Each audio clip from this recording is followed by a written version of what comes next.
Welcome back sa aking YouTube channel. Para sa mga first time lang po na manood, please click mo na yan, Jeremy's TV, Manila. Anyway guys, wala nang bayad, ito libre lang. Tulong mo na lang din sa kapwa mo. Alright, thank you very much po. So topic natin yan po today's reflection. Nasa tema pa rin tayo ng Kapaskuhan.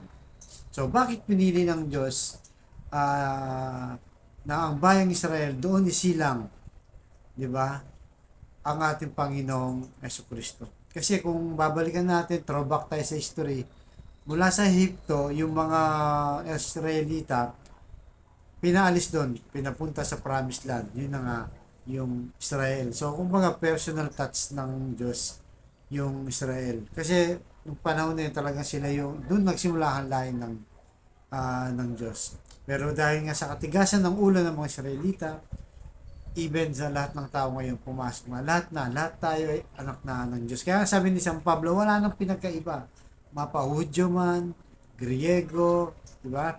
Kristiyano, pare-pareho na lang tayo sa mata ng Diyos. Dahil dun sa nakalipas na mga nangyari.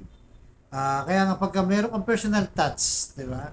So halimbawa, sa isang kumpanya, isa kang boss, di ba? Tapos meron kang empleyado, na pag mga importanteng bagay kasama mo siya o tinutulungan mo siya.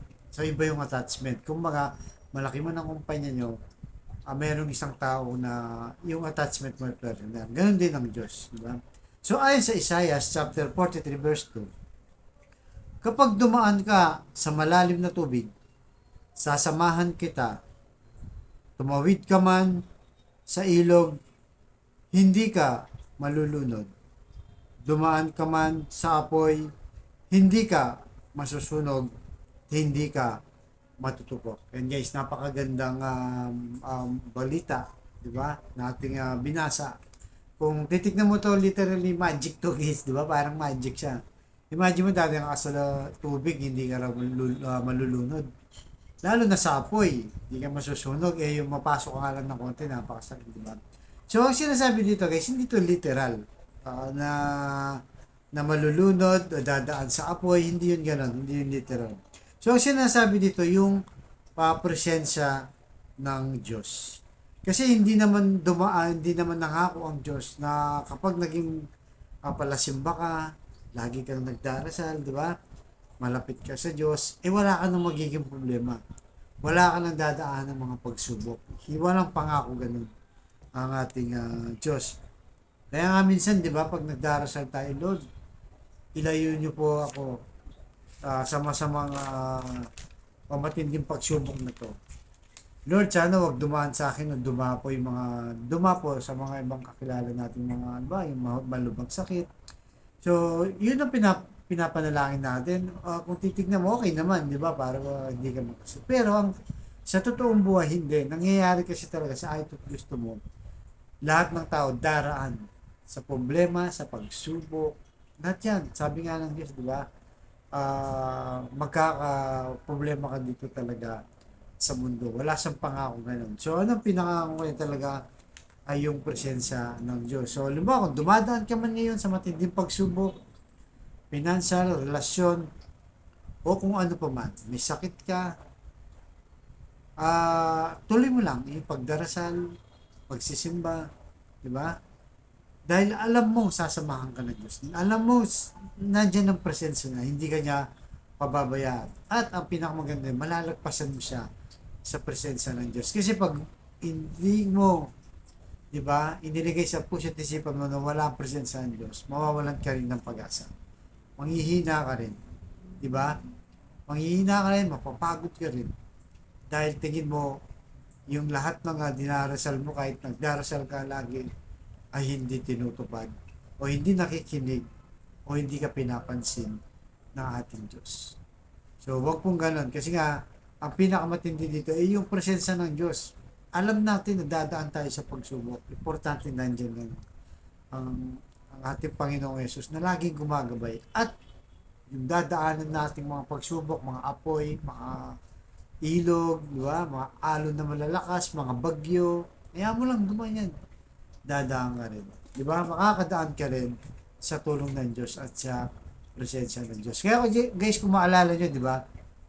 Yung isang sa New Testament, 'di ba nung ang Panginoong Hesus kasama niya yung mga alagad, sila Pedro lahat, tatawid sila sa Sea of Galilee, guys. Hindi ako nagkakamali na sa Galilea. Tapos 'di ba habang natutulog ang Panginoong Hesus, dumaan, 'di ba? Naglalayag sila sa tubig. Dumaan yung malalakas na alon, malalakas na hangin, 'di ba? Sa kanilang bangka, halos malubog na. Pero yung ating Panginoon Diyos, Panginoong Yesus, nakahiga siya, na para bang wala siyang pakialam, di ba? Na malulunod na yung mga kasama niya sa bangka, kasama siya, pero hindi niya pinapansin.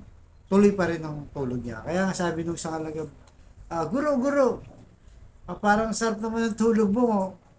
Malulunod na tayo dito. Wala ka pa rin ginagawa, hindi ka pa rin tumutulong dito. Parang ganun, di ba? Parang nawalan sila ng pananampalataya. Yun guys, literal na kasama pa ang Diyos. So anong ginawa niya? Tumayo siya. Sinurmunan niya yung mga alagad. Ano sabi niya? Sabi niya, di ba? Napakaliit ng iyong pananampalataya. Kasama niyo na ako dito. Hindi pa kayo kampante, di ba? Yun ang sinasabi niya, di ba? Kasi kung alam mo pala na Diyos yung kasama mo at yung presensya niya nandyan si Jesus Christ, bakit ka nga naman matatakot? Pero sila dahil nga pinanghinaan ng loob, nawala ng pananampalataya, akala nila natutulog ang Panginoon Jesus, hindi nila alam, tinitest lang sila kung gaano katibay ang kanilang pananampalataya. Kaya napatunayan ng Panginoon Jesus na napakaliit ng pananampalataya nyo. So, imagine guys, mga alagad na yun ha, literally, personal talagang kasama ang Panginoong Jesus. So, tayo pa kaya? Di ba? Pero ang sabi ng ating Panginoon Jesus, mapalad ang mga taong hindi ako nakita, subalit naniniwala sa akin at nananampalataya. So, yun ang pagkaiba natin. Nung sila Pedro, nung panahon ng ating Panginoong Jesus, 2,000 years ago, personal nila ang kasamang presensya ng Diyos, ang ating Panginoon Jesus. Pero this time tayo guys, malabo na mangyari yun kasi nga, wala na Panginoon Jesus, umakyat na sa langit. Pero, gaya ng sinabi ko, mas matindi ang sinabi niya. Pag hindi naniniwala sa Kanya, yung naniniwala sa Kanya na hindi siya nakita at nanampalataya sa Kanya na hindi rin siya nakita, ay iba yun, di ba? So, mas ano pala tayo, kumbara, di ba? So, yun guys, yan ang ilagay natin sa ating puso at isipan. Yan ang pangako ng Diyos, yung Kanyang presensya. Ano mang kalagay natin sa buhay, mabigat man ang inyong pinagdaraanan, malalim man ang iyong pagsubok, mataas man, malakas man ang ilog, dumadaan ka man sa apoy ng pagsubok, huwag kang mag-alala. Nandiyan ang presensya ng Diyos, malalagpasan natin yan kasama ang Diyos. Kaya sa kapatid natin ngayon, na may malubhang karamdaman, may problema sa relasyon, at sa pinansyal, sabayan mo ako sa napakasimpleng dasal na kung ikay maniwala, ikay magtiwala, at lalong-lalo na kung ikay mananampalataya. Yun ay ibibigay sa iyo ng Diyos ang anumang iyong kahilingan sa pangalan ng ating Panginoong Jesus. So Lord, i-bless niyo po ang aming kapatid na nanonood sa aking vlog na may mabigat na karamdaman, matinding karamdaman, Lord. Stage 4 cancer na. May taning na sa buhay. At kung ano-ano pa man, Lord, na kanyang nararamdaman na masakit sa kanyang katawan, ipuhin niyo po, Lord, ng iyong mapagpagaling na kamay. Haplusin niyo po, Lord. Yakapin niyo po. Tanggalin niyo po ang kanyang karamdaman para sa kanyang pamilya. Ganun po sa mga relasyong nagkawatak-watak at nagkasira sila. Dahil sa hindi pagkakaunawaan. Ibalik niyo po ang magandang relasyon at pagbigkis-bigkisin niyo po muli. Ganun din po, Lord, sa financial na kailangan namin lahat, Lord. Lalong-lalo na po yung mga kapatid namin walang-wala.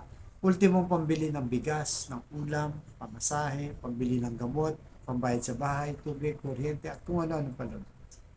Bless niyo po ang aming hanap buhay para sa aming pamilya. So, ang lahat ng ito hiniling namin sa matamis na pangalan natin, Panginoon Jesus.